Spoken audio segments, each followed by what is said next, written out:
All right, it's the next day and we've got all 8 spark plugs ready to go. Got the boot and all sealed up. Now I'm getting ready to put this CRC dielectric grease in each end of these plug wires.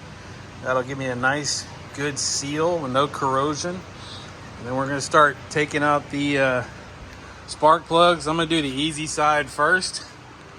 Over here on the driver's side. A friend of mine made note that the AC lines are on the wrong side of the car. Yep, you see that, Todd? Right there. Of course, you go over here and you can see there's a place back there in the back where that brake booster could go over there. So interesting, that they use this amazing design from Australia. And I spent some time this morning. I'm going to put another reservoir right here, and I'm going to tee into this coolant line coming out of the supercharger, going into a reservoir, and then go down to the pump. And then that way that'll be a little higher than the bricks themselves, as this is a little lower than the actual bricks that are inside the supercharger. But yeah, that's another modification for another day. Right now, I just want to get all this other stuff done, get these plug wires in, get the new plugs in, and get this car ready for Road Atlanta and see if we can get rid of this mist that I have.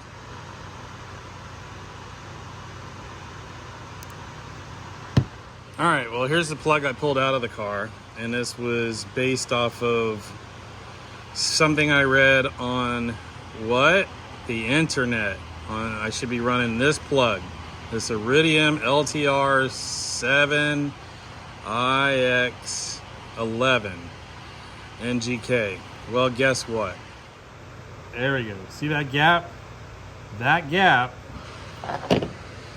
is, these feeler gauges are a little old, but let's look at that. That's a 7 and a 35, 035007. That's 42 thousandths. You know what the spec is? The spec is 28, and it's exactly where these Brisk plugs are. That's a big difference in gap. 28 to 33, and my gap was 42. Yeah, I guess I'm having a misfire issue. Shocker. All right, we have got the driver's side done. Got the new K-Tech wires, insulated covers, plugs are in. We've learned a little bit, consulted with Douglas Wilkes about gappage, and I'm not talking about what I do to the competition, but on spark plugs. And now it's time for blood, although I've already drawn a little bit. We got to remove the bottle. I'm just going to lift it up and bungee tie it out of the way, and get them hoses. I gotta find my articulated ratchet, because I need that to get in here. This is some tight stuff getting way down inside there. Yep, that number 1 or 5 or whatever it is. And then getting back there in the back. Time for some cuss words. Here we go. Okay. After doing this twice, or actually let me say, okay, after doing this once before, I learned that there's an easier way to do this. First thing you got to do is remove this overflow reservoir from this area, which will give you clear access to the spark plugs. Well, somewhat clear. And what you do is you put a bolt and clamp this little sucker right over here and keep it out of the way. And it's gonna weep a little bit, but I probably need a bigger bolt.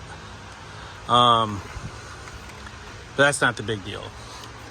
There's a little tiny weep hole, which is why this thing constantly is losing, right here, a little weep hole.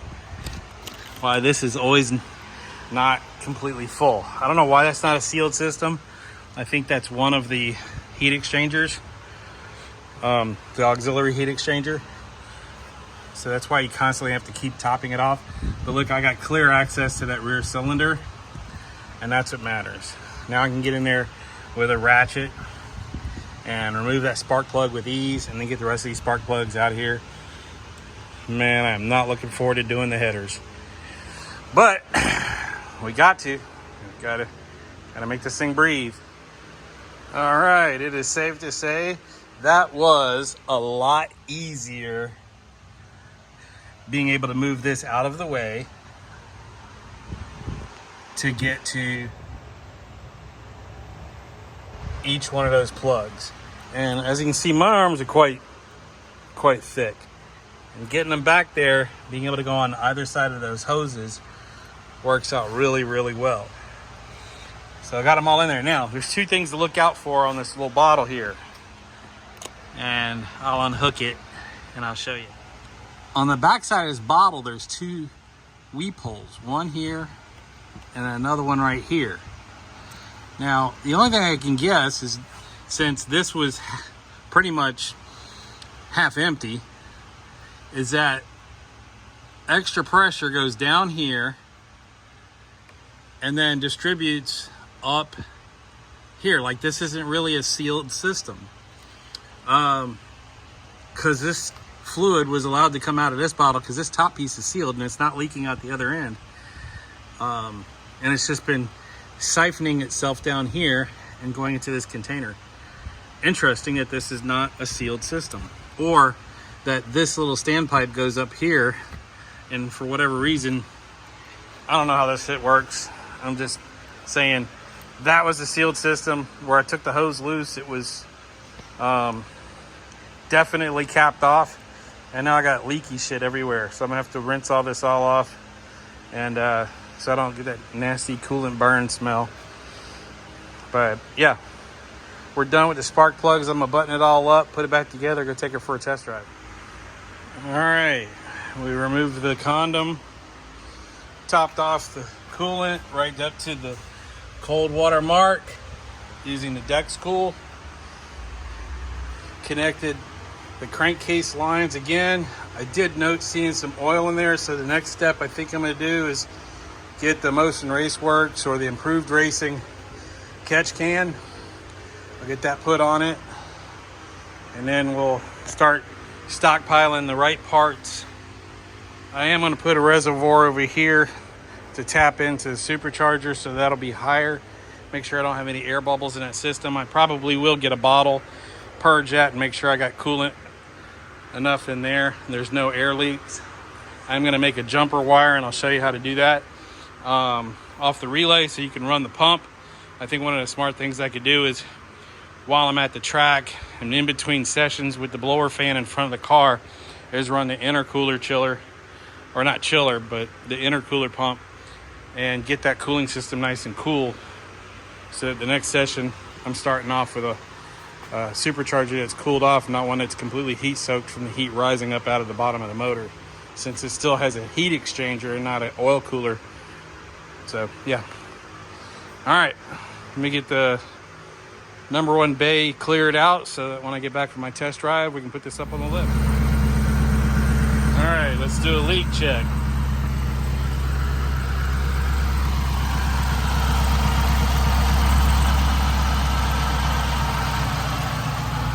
All right, nothing we've touched is leaking.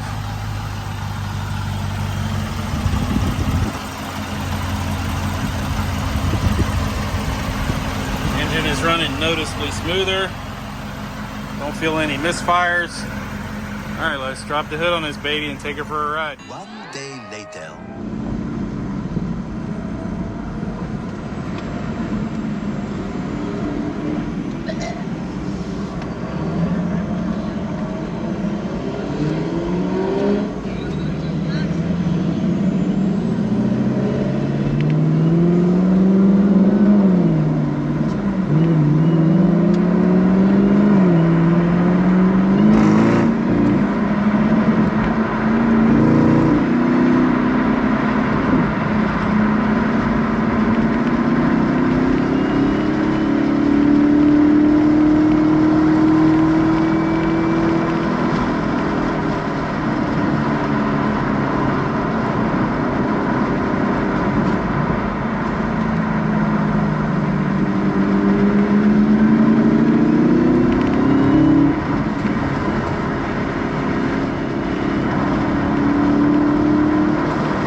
Nice work.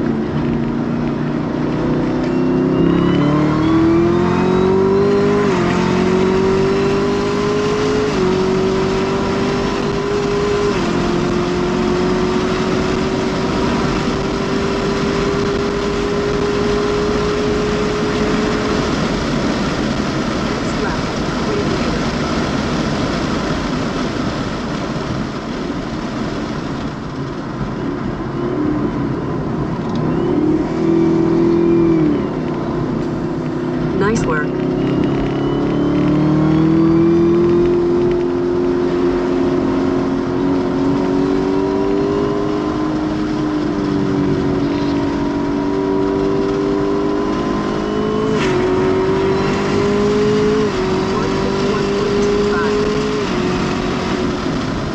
Next right, apex earlier.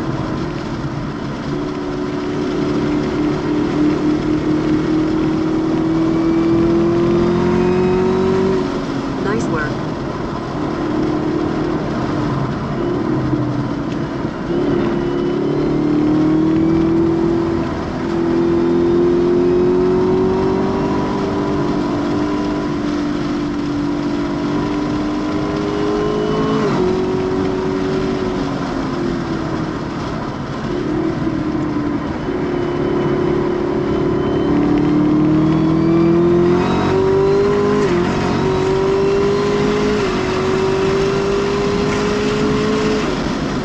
Next right, apex earlier.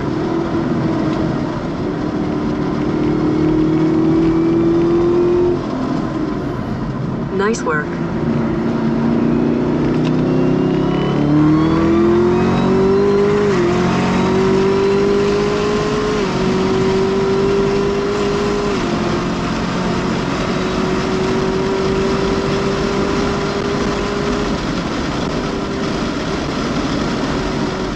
Next left,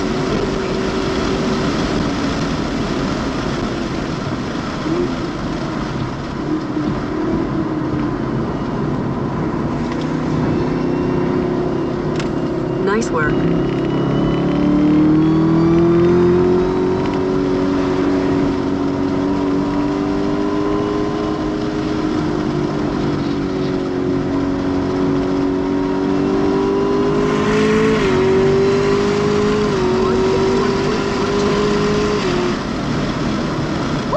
Next right, apex earlier.